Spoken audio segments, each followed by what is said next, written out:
Hi guys, welcome to day 31, and today we are going to be continuing from the series we started last week, which is how to get started or how to just start. And in episode 30 we talked about embracing shame, and today we are going to be talking about overthinking. Many people are not lazy or serious, it's just that they overthink, right? And overthinking is different from thinking deeply, right? In that overthinking makes you to think excessively, without movement at the end of the day. So overthinking is not lack of intelligence or clarity, but rather misuse of intelligence. Because like we talked about in one of our previous episodes, how that thinking is now a lost art. Now we have people thinking, but they're not thinking the right way, or they're not thinking deeply. Rather, they're thinking excessively, right? And a lot of factors, a lot of modern factors contribute to this overthinking. We're going to look at them, and we're also going to see other parameters that relate to overthinking and maybe practical steps on how to go about it. Thinking is meant to serve action. What that means is that the product of your thinking or the final destination of your thinking should be action, right? Not always clarity. Action is the most important thing, right? So if your thinking is detached from action, maybe it doesn't produce action, it doesn't lead you to act, then the thinking begins to create a loop in your head, and you're just in that loop going back and forth, and that loop is what we call overthinking. And so overthinking makes you ask questions or deliberate on particular matters over and over again, right? And not just because you want to, right? Not just because you want to be asking those questions or you want to be staying on that matter, but because of several reasons, right? One of which is fear. So we have fear of failure, fear of judgment, fear of making the wrong decisions, right? So it's not that you really desire to be thinking over and over again.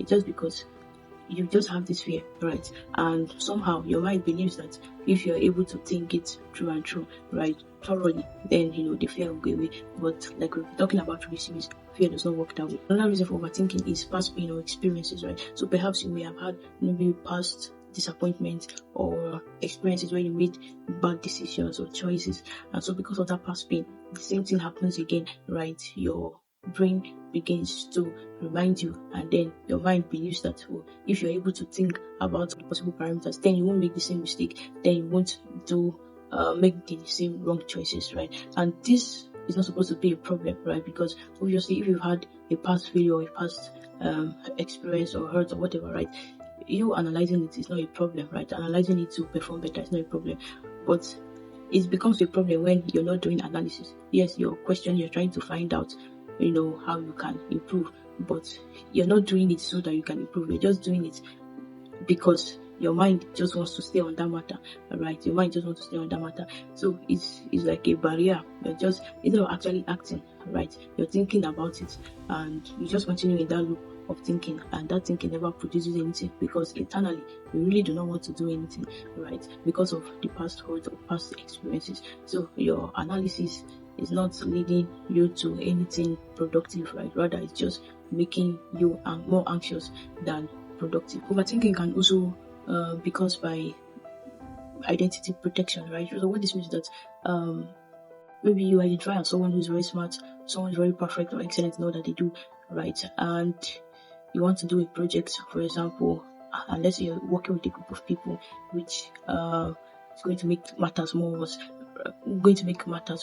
right? So, and you want everything to be excellent, everything to be perfect, right? And so you're going to do either one of two things, right? If you're working in a team, you're either going to have to do everything yourself so that other people's errors or other people's weaknesses won't affect the project, right? And so if you're even going to do it by yourself, you have to overthink, right? Because you're thinking of all possible scenarios, right? All possible ways to make this thing perfect. Like, so that's a good thing, right? But it becomes kind of bad, right, when your thought process, like I said before, right, is not leading you to act. So it's just in a loop. You're more anxious than looking for a solution, right, or looking for a way out. So it just puts you in this anxious loop, and you never produce anything. Because if you even eventually produce something, right, you now go back to the loop and start asking and start thinking if this is good enough or if it is worth it. Maybe start having all of these kind of thoughts, right? And so sometimes, in order to just protect your identity, you find yourself in this loop of overthinking, and then that will lead you to doing nothing at the end of the day.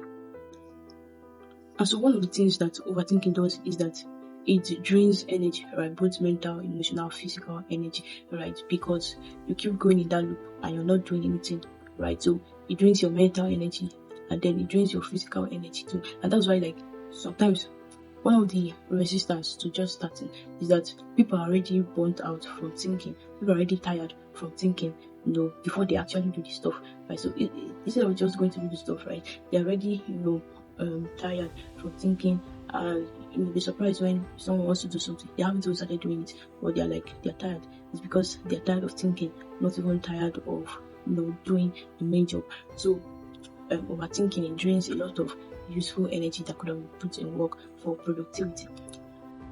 Then overthinking also creates an illusion of control, right? So what that looks like is that your brain or your mind believes that if it's able to think just long enough, right, it will be able to avoid failures, regret, pains, etc. Right? So it will be in control. Like when you think, the longer you think, the more chances of you being in control of your life, right? But that's not how life works, right? So you're not meant to outthink life. You can't think of every possibility of scenarios or outcomes or parameters or different combinations of parameters of life, because that's not what life is for. So how do we actually deal with this overthinking? Right?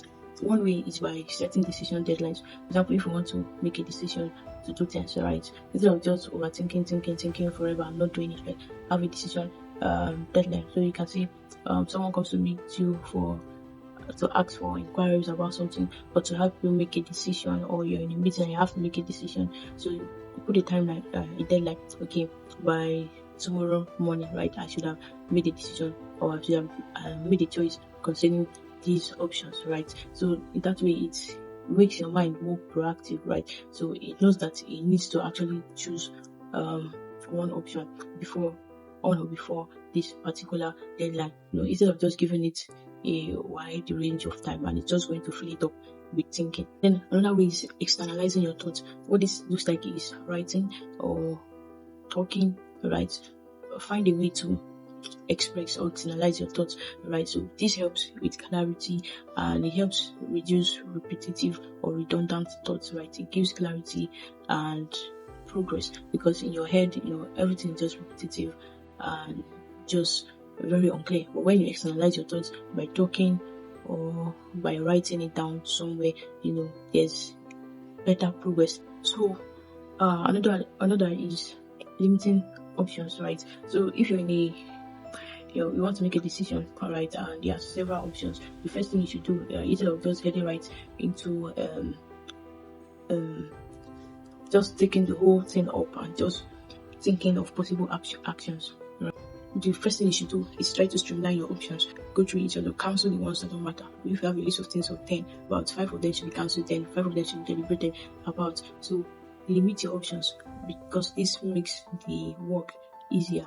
Also limit your let there be a scope, a visible scope of things. So if this is what you're thinking about, what are the boundaries, what are the extremes, right? Focus on what you are to think about and not on every other parameter. Given the parameters that are present, focus on what you have to do and what can be done, right? So whatever decision you have to make must be very feasible.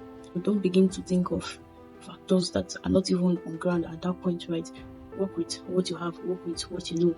So finally, overthinking is not a sign that something is wrong with you. It's a sign that your mind is active but unanchored. Yeah, so I hope you'll be able to learn one or two things from today's video. So we'll see you tomorrow. Thank you.